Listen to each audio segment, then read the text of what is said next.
इन्होंने बहुत बेहतरीन काम किया जो और राज्यों में भी होना चाहिए। As a intern Uttar Pradesh में जितनी महिलाएं कैदी हैं कन्विक्टेड या अंडर ट्रायल्स, उनके साथ उनके बच्चे जो 12 सेंट्रल जेल है या 40-50 डिस्ट्रिक्ट है, और नया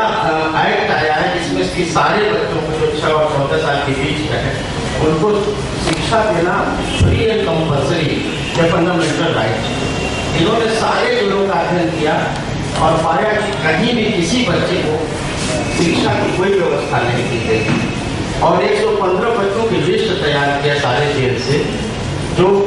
मेरे ख्याल से और इनका भी ख्याल है कि इससे बहुत ज़्यादा संख्या होगी। और हम लोगों ने हाईकोर्ट में पिटीशन की रिपोर्ट पर किया। हाईकोर्ट में थोड़ा सा हम लोगों को दिक्कत ये हुई कि हाईकोर्ट ने कहा कि सेम केस जो है सुप्रीम कोर्ट में चल रहा है, आरडी बात है बड़ा, तो आप वहाँ ले जाइए। जस्टिस सिंह ने कहा कि बहुत नोबल काज है, लेकिन हम जो है इसको सुप्रीम कोर्ट में इसी केस के साथ इस केस को भी सुनो। हमारे बीच में सीमा आजाद आरटीओसीएल की हमारी पदाधिकारी प्रदेश और जिला इकाई की, और नए दस्तक पत्रिका के संपादक हैं, और मानवाधिकार के सवाल पर, सिविल लिबर्टी के सवाल पर सिर्फ उत्तर प्रदेश नहीं, पूरे देश नहीं बल्कि पूरी तीसरी दुनिया का हर शख्स जानता है इनको कि किस तरह से इनको 3 साल तक जेल में रखा गया गलत आरोपों पर, फर्जी आरोपों पर, बिना किसी प्रमाण और दस्तावेज के।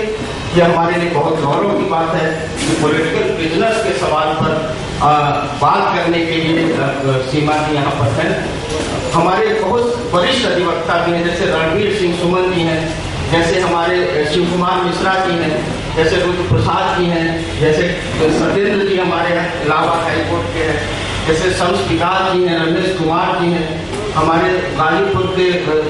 अरिंदम जी हैं, आजमगढ़ के देवदत्त जी हैं, जौनपुर के हमारे ये साथी हिमांशु जी हैं, और बहुत सारे जिलों के हमारे शुक्ला जी महोबा से आए हुए हैं। तो ये एक बड़ा समागम है और बहुत खूबसूरती से शाश्वती ने रखा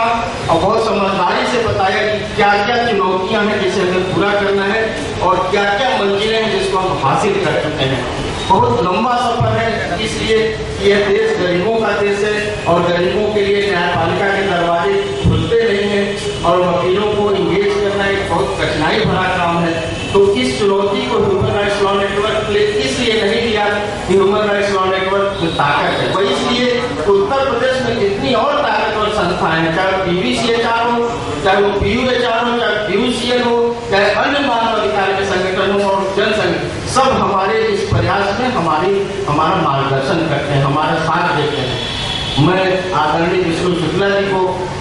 पूरे सम्मान के साथ यहाँ पर आमंत्रित कर रहा हूँ कि उत्तर प्रदेश में जो हम लोगों ने अब तक किया है उससे क्या सकारात्मक चीजें निकल रही हैं और क्या करना है, इस नेटवर्क को किस तरह से सही में राज्यव्यापी बनाना है। बहुत सारे जिलों से हमारे अधिवक्ता आए हैं जहाँ पर कि अभी हम लोगों का काम नहीं शुरू हुआ, जैसे सीतापुर बहुत रणवीर सिंह सुमन बड़े बहादुर किस्म के अधिवक्ता हैं और उस खालिद मुजाहिद का केस वहां लड़ रहे हैं, तारिक कासिम का वहां केस रहे और एक सामाजिक बहिष्कार के खतरे को झेलते हुए वो इस मुद्दे पर खड़े हैं। लेकिन अभी ये जो बत्ती अधिकारों के सवाल पर अभी हम नहीं जोड़ पाए, शुक्ला जी ने इनसे बात किया, फिर हम गए अभी सीतापुर और पिछले हफ्ते बाराबंकी और बाराबंकी से फिर हमने कहा पूरी सेना आपकी जमात आएगी, तो कल रात 2 बजे ये आए करीब 8-10 अधिवक्ताओं के साथ। तो हमें लगता है कि हम लोग की बात तो लोग विश्वास करते हैं। मैं आदरणीय विष्णु शुक्ला जी को जो कानपुर के ट्रेड यूनियन मूवमेंट से भी जुड़े हुए हैं, लेफ्ट और प्रोग्रेसिव डेमोक्रेटिक मूवमेंट से भी जुड़े हुए हैं और लीगल मूवमेंट से भी जुड़े हैं, उनको सम्मान के साथ आमंत्रित। मित्रों, मैं सबसे पहले इस बात के लिए क्षमा चाहूंगा कि मैं आपके बीच में थोड़ा विलंब से आया, कुछ बीच में रास्ते की कठिनाई थी और उसकी वजह से विलंब हुआ और आप इतने सहट पर्सन हैं कि मुझे माफ कर देंगे। तमाम व्यस्तताओं के बावजूद आप सभी जो यहाँ पर अपने व्यस्त कार्यक्रम से थोड़ा समय निकाल कर इस संवेदनशील मुद्दे पर इकट्ठा हुए, इसके लिए हम आपके हृदय से आभारी हैं। उत्तर प्रदेश की हालत आज हिंदुस्तान की किसी भी राज्य की हालत से ज्यादा खराब हो चुकी है। जेल बंदियों का अगर सवाल देखें तो वहां भी जो मुल्क के दूसरी राज्य हैं उनसे ज्यादा बुरी स्थिति उत्तर प्रदेश की जेलों के अंदर है। निरंतर मेरा जेल के साथियों के साथ संवाद हो रहा है। आप बीती बताने के लिए यहाँ पर हमारे साथ सीमा आजाद जैसी शख्सियत मौजूद है और वो आपके साथ शेयर करेंगी किस तरीके से जेल प्रशासन वहाँ आम कैदियों के साथ जो बर्ताव करता है वो कितना अमानवीय है। इस सब के बावजूद कि हमारे माननीय सर्वोच्च न्यायालय ने यहाँ पर बैठे माननीय न्यायमूर्ति जैसे लोगों ने अपने तमाम फैसलों में ये व्यवस्था दी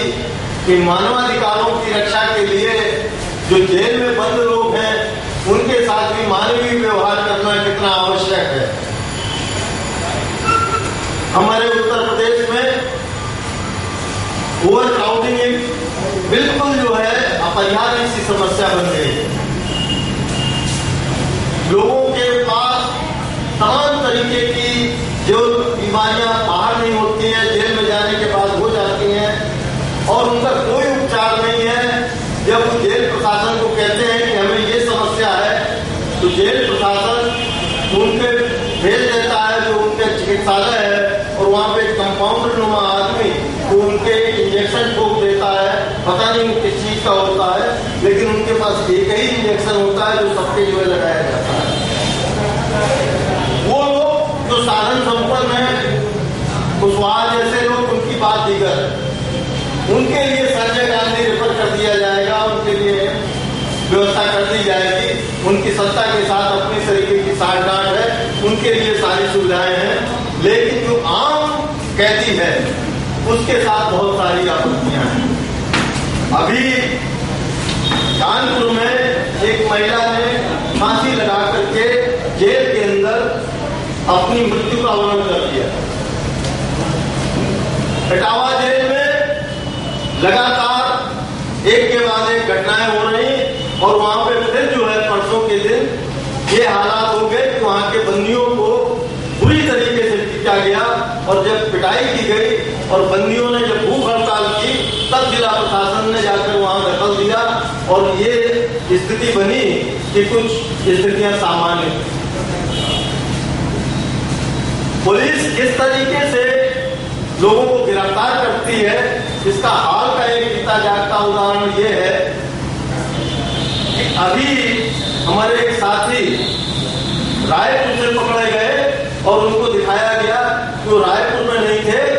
वो महाराष्ट्र में थे। कल जो प्रशांत राय हमारे साथ हमारे कानपुर से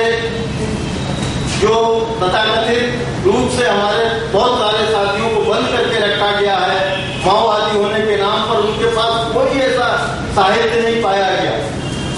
मैंने खुद भी देखा है और वो तो उसकी खुद वहां पे बहस भी कर रहे हैं, जिरह भी कर रहे हैं। साथी राजेश चतुर्वेदी जी आपको बताएंगे कि किस तरीके से सारा प्रकाशित साहित्य है वो बरामद करके ये बताया गया कि ये तो नक्सलाइट है और नक्सलाइट है। सिर्फ इतना ही नहीं कहा गया, उनमें से एक शख्स तो ऐसे हैं कि जिनको बहुत गंभीर बीमारियां हैं लेकिन उनको इसके बावजूद जेल नहीं भेजा जा रहा है। उनकी यूरिन ट्रैक्ट में इन्फेक्शन है, लगातार कहा जा रहा है और वो जो शख्स न्यायिक अधिकारी बना बैठा है, जज बना बैठा है, उसके सामने दरख्वास्त दी जाती है, कहता ठीक है हम इसे देखें। तो ये समस्या एक दूसरे से जुड़ी है। ऐसा नहीं कि जेल अधिकारी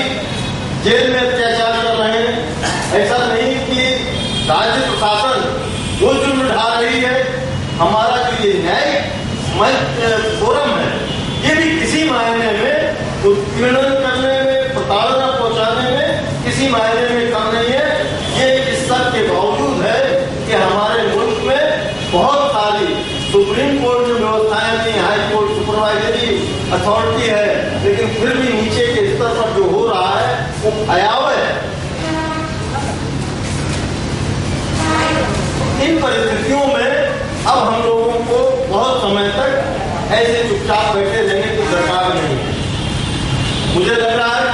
तरीके से आप सब लोग यहाँ पर इकट्ठा हैं, सामाजिक कार्यकर्ता हैं, संवेदनशील लोग हैं और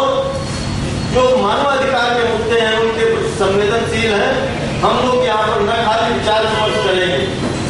बल्कि ये भी कि इन परिस्थितियों में अब हमको किस तरीके से इन मानवाधिकारों के संरक्षण की खातिर वो कौन सा तरीका अख्तियार किया जाए, चाहे वह राज्य सरकार के ऊपर दबाव डालने की बात हो और चाहे वो न्यायपालिका के समक्ष अपनी बात मजबूती से वजनदार तरीके से कहने की बात हो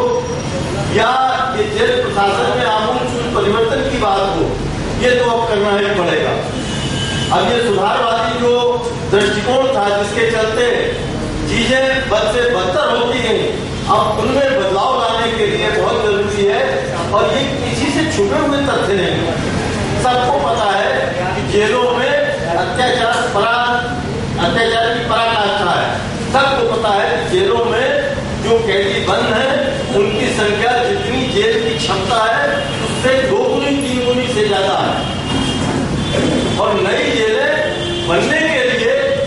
आज पैसा सरकार नहीं मुहैया कराती, उसके लिए जमीन नहीं है,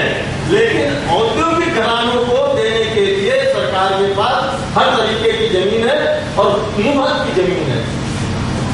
इन परिस्थितियों का हम लोग आकलन करके मूल्यांकन करके और आगे के संघर्ष को कैसे अमली जामा पहनाया जाए, इस गरज से हम लोग आज यहाँ इकट्ठा हुए हैं। हम सिर्फ समस्याएं चिन्हित करने के लिए नहीं है, हमारी कोशिश है कि अब ये सूरत बदलनी चाहिए। मैं आप सभी साथियों से ये आग्रह करूंगा कि अपनी समस्या के साथ साथ उसमें आगे आने वाले समय में उनका किस तरीके की हिस्सेदारी रहेगी, क्या योगदान रहेगा और वो हमसे क्या अपेक्षा करते हैं। हम हर संभव ह्यूमन राइट्स लॉ नेटवर्क की तरफ से जो भी संभव सहायता हर तरीके की उनको बौद्धिक, शारीरिक और जो मानवीय आर्थिक जो सहायता संभव है, हमारे जो सीमित संसाधन हैं वो पहुंचा करके हम चाहेंगे कि एक बार मानवाधिकारों की रक्षा की खातिर हम लोग एकजुट होकर के एक साथ संघर्ष करें। अभी आपके साथ पूरा दिन बहुत सारी बातें करनी है, तो मैं इस उद्घाटन सत्र में अपनी बात को यहीं पे समाप्त करता हूँ। आप सभी से ये अनुरोध करूंगा कि आगे से ये कार्यक्रम जो आज इलाहाबाद में हो रहा है ये आप अपने अपने जिलों में भी करेंगे। मैं राय साहब को और अपने जो तमाम संवेदनशील अधिवक्ता हैं उनको, सुमन साहब को, चीमा जी को, सभी को ये अनुरोध करूंगा कि एक साथ इकट्ठे होकर के